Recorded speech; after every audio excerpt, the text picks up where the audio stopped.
Hello everyone, I hope you're all doing great. So, in today's lecture, we are going to study about some more components of the computer. In yesterday's class, we learned about the components of computer and we learned about the memory. In that, we learned what is primary memory and what is ROM and its types, and we learned about ROM and its types. We discussed about cache memory. So in this lecture, we are going to discuss about the system bus and the CPU registers. This is again an interesting topic and you can easily understand this. So system bus is a collection of communication lines between the components of the computer. So let's say this is a component of a computer and this is another component of a computer, and the communication lines, the collection of communication lines that are connecting these two components of the computer are called buses. Okay, this one line, communication line, carries one bit, and the group, and that's why the collection of the communication lines is called as the bus. Okay, so if we are connecting computers, it will be computer network, not the system bus. Okay, the connection, if this is the connection between the computers, different computers, then it will be computer network. So this is system bus, collection of communication lines between the components of computer. So now the question is, what kind of data does this bus carries? Okay, so on the basis of that, we have three types of buses. One is address bus, another one is data bus, and the another one is control bus. So here is a diagram. Let's say this is CPU and this is memory and IO devices. So connecting these two components of computer, we have address bus, data bus, and control bus. Address bus, as the name says, it carries the address. Okay, the address bus is used to carry the address from CPU to memory here. So as you can observe, this is unidirectional. These two buses are bidirectional in the diagram, but this is unidirectional. Why so? Because there is no need of the address to be carried from memory to CPU. Okay, the CPU carries the address bus from the CPU, it will go to the memory. So vice versa, there is no need. Okay, that's the reason this is unidirectional.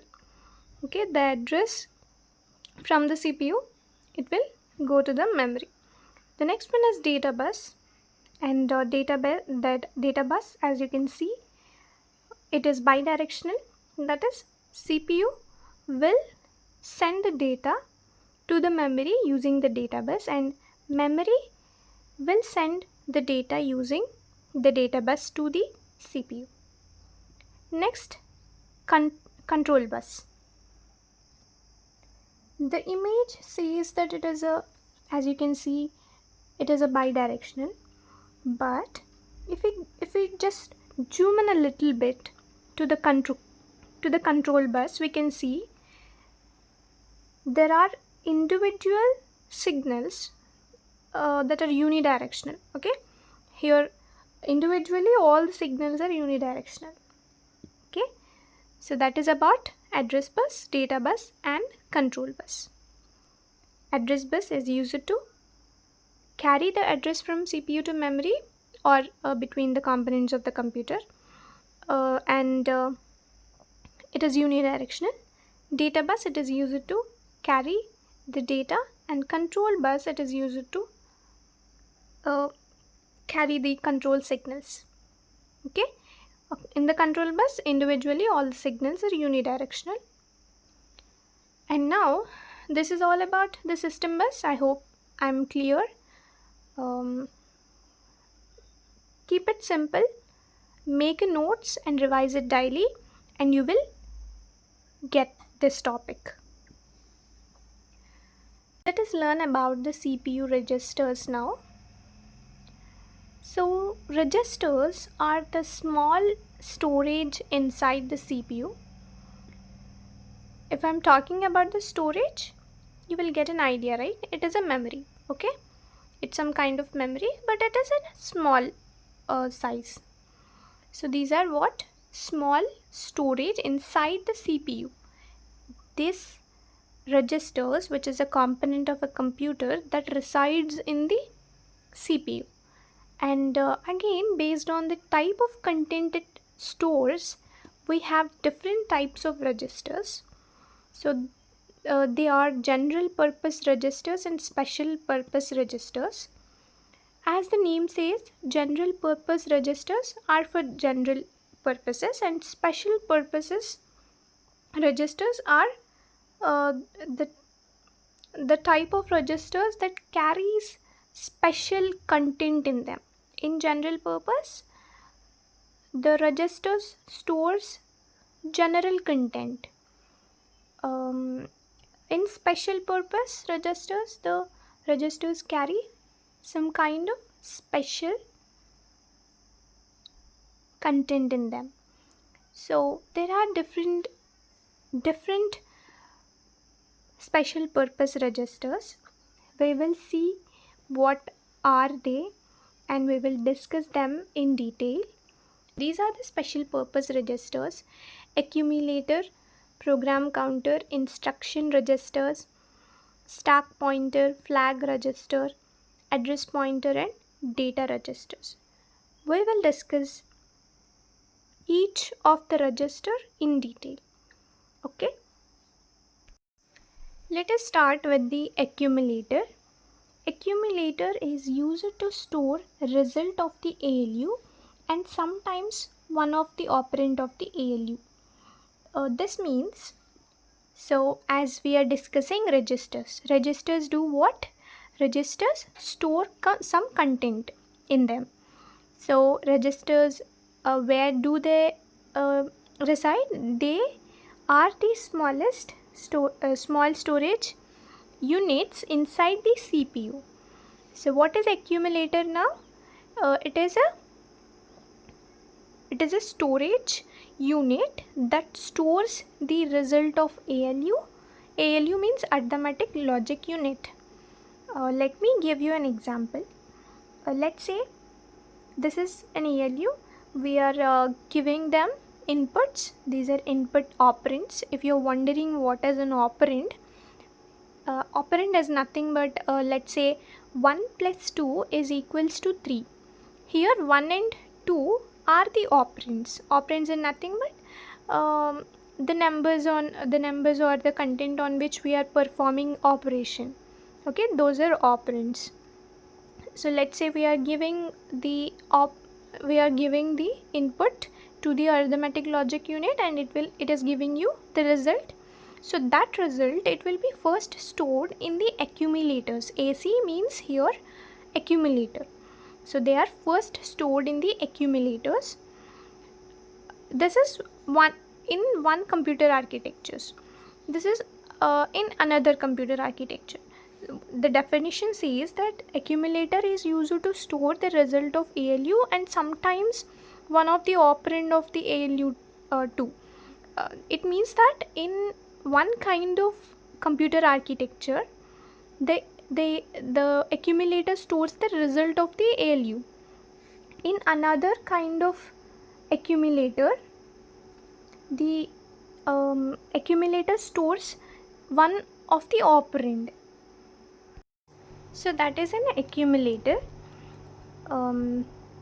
Next is program counter.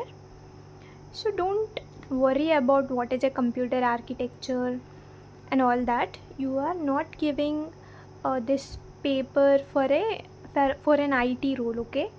You are giving this for another purpose. You just have to have some basic understanding on the computer terms, the terminologies, and you should have to be aware of the computer because you will be working on them as an officer or a clerk, right? So that is it. You have to have a basic understanding. So let's just keep this as simple as possible. Let's not go into the depth of the topics. You don't need them. Just make sure you're understanding the terms, you're understanding the concepts. Okay, whatever you have to remember, just note them and revise it daily. You can easily qualify this computer awareness paper or a computer knowledge paper. Okay, so let's just continue. The next one is program counter, and it is used to store address of the next instruction to be executed. So program counter, what this do? This will store the address of the next instruction to be executed. Let me give you an example. So whenever you go to these interviews, right? So one person will be in the interviewer room, okay, and another person will be sitting outside the room. If you ever given interviews, I hope you all give your officer interviews this year. So I'm giving an example. So when one person is inside the room, another person will be outside the room. So if he completed the interview, there will be a person here. What he will do, he will send the person who is inside, who is waiting for his turn, and he will go inside. This person will call the next person, let's say an X. His name is, let's say, A. This A will again sit outside the room waiting for his time. So this person who is making the people go to the interview room and asking them wait outside the interview room, this person is actually program counter. I'm just giving you an example. If you can remember this with the definition itself, you can remember it. Just to make a clear understanding, I'm giving you this example. Okay, you can relate this with the interview scene. Okay, the program counter, what does this do? It will store the address of the next instruction to be executed. Next one is the instruction register. It is used to store the current instruction. What does the instruction register, that small unit of register, will do?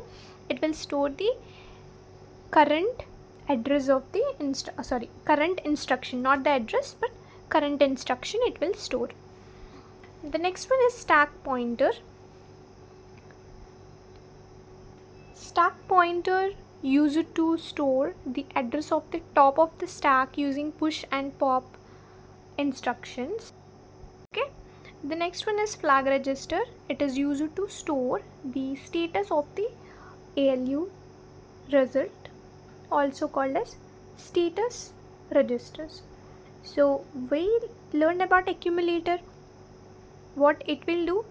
It will store the result of the ALU, or in some kind of computer architectures it will store the operand of the ALU, one of the operand of the ALU.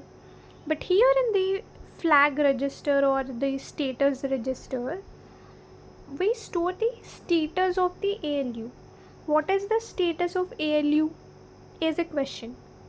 And another thing, flag register is also called as program status word. Remember these terms, these are important. Okay, program status word, flag register or status register or program status word. So what is the status of the ALU is our question. Let us say if you are adding two numbers, so what can be the result? If you are adding two numbers, हो सकता है 0 will be the answer. There might be chance that your the result of the two operands the result of the operation that we are doing will be 0. There will be a chance, and there will be a chance that the operation may give the result as a positive or negative values. Okay, if you are adding -2 and -2, and the answer will be -3. So there the status is what? Negative. Okay, and हो सकता है there might be a chance that you will do that operation and there will be a carry. 8 plus 8, 1 is the carry. So those are the status here, whether the operation is giving 0, whether the operation is giving a plus sign or minus sign, whether the operation is giving you a carry. For every status there will be a bit assigned to the information. Let's keep it simple. It's called as it is a bit of information. The result information this is. So in every result information there will be a bit allotted to the 0, whether it is 0, whether it is positive or negative, whether there is carry or not. Okay, that is the status of the ALU. The next one is the address memory or address registers used to send address to the memory. And data register, what does this do? Used to send data to the memory or to receive data from memory. Seeing this address memory and address or register memory, seeing this data or memory data registers, you should have to relate it with the data bus. How? So earlier I told you that using the address bus, the CPU carries the address from the CPU to memory. So where does this address is stored? In the CPU. Let me show you the diagram of the here. So what we have learned in the system bus, so this is address bus. This will be used to carry the address from the CPU to the memory. Where does this address stored in the CPU? CPU को ये address कहाँ से मिलता है? So that will be from the address register. Okay, in the CPU there are registers we learned. In that there is a specific register, special purpose register, that is called as address register. In that there will be address, and that address will be sent through the address bus to the memory. Okay, similarly in the case of data bus, where does this data bus get the data? From the data register. I hope I am clear. If you are feeling a bit confusing, just go and watch the lecture again. It will be easy. At first you might feel difficult. If you are not feeling difficult, then it is great. If you are, then don't worry. Just give another watch to the video.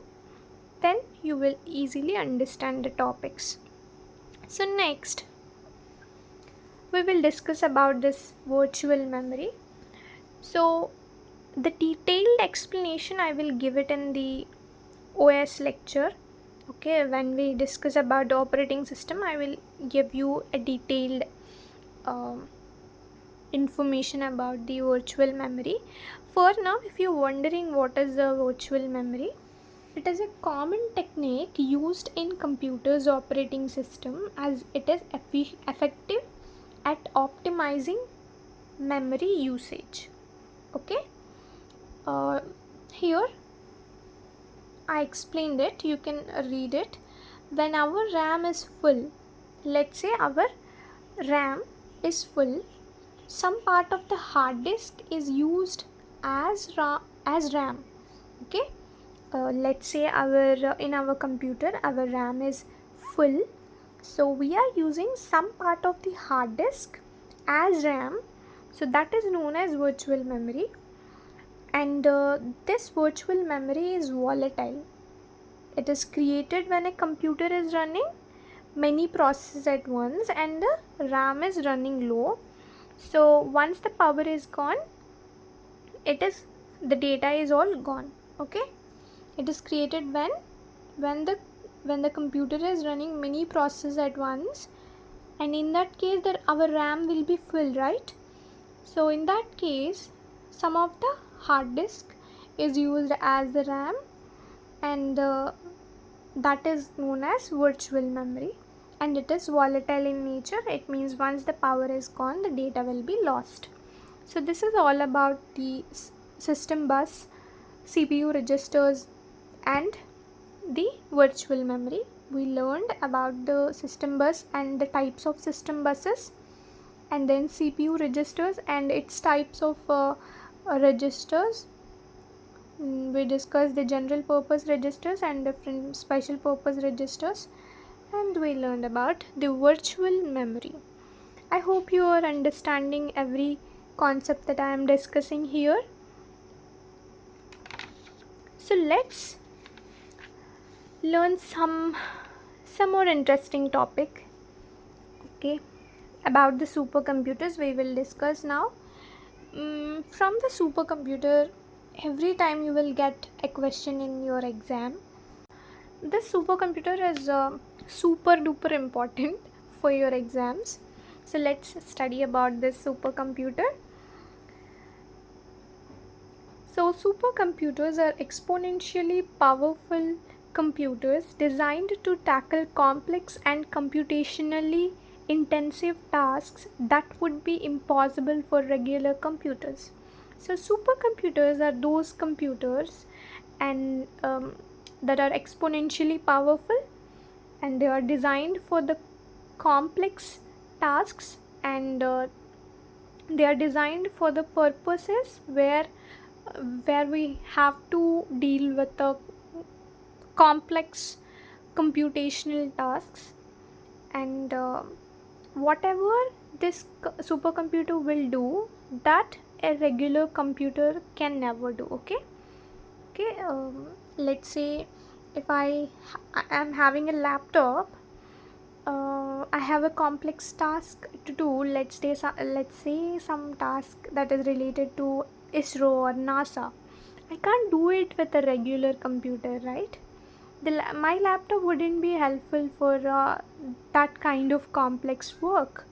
I need a different kind of computer. That's where the supercomputer enter.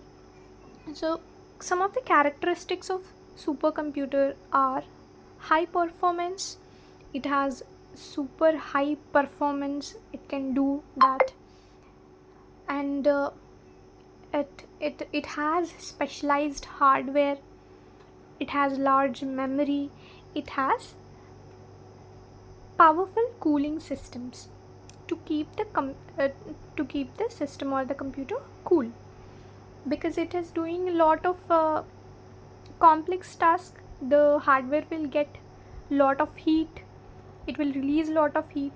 To reduce that heat we need cooling systems, so it has so many cooling system.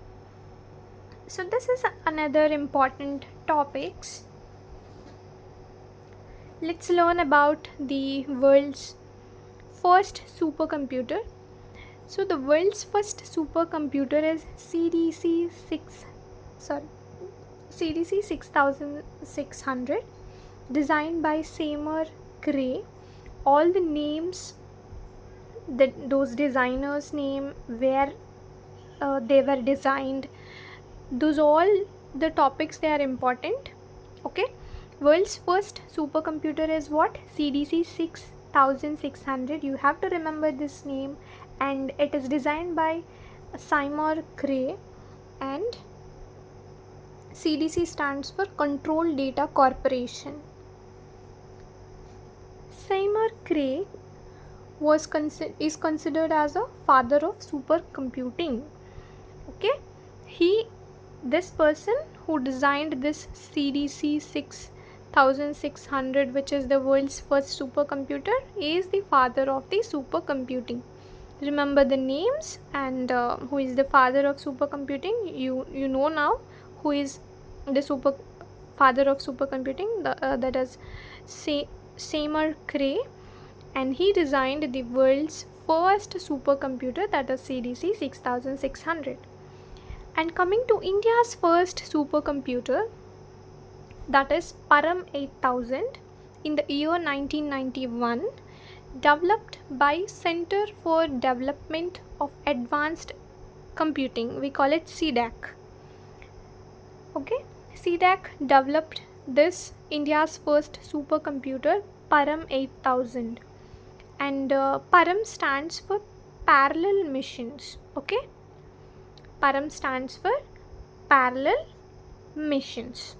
Okay, so developed by who? Developed by Dr. Vijay Bhatkar, known as architect of India's initiative in supercomputing. Remember the names are important, where they are developed are important, and what who is the father or who is the architecture, those are important, those names are important. Okay, Dr. Vijay Bhatkar is who? He is the architect of India's initiative in supercomputer. Seymour Cray is the father of the supercomputer. And India's first teraflop supercomputer was Param Padma. Remember the name. Okay, India's first teraflop supercomputer. A flop is nothing but floating point operation per second. It is used to quantify the processor's speed. We will discuss that in some other topic. Just to quantify that processor or the CPU speed, we use flop. Flop is actually a unit.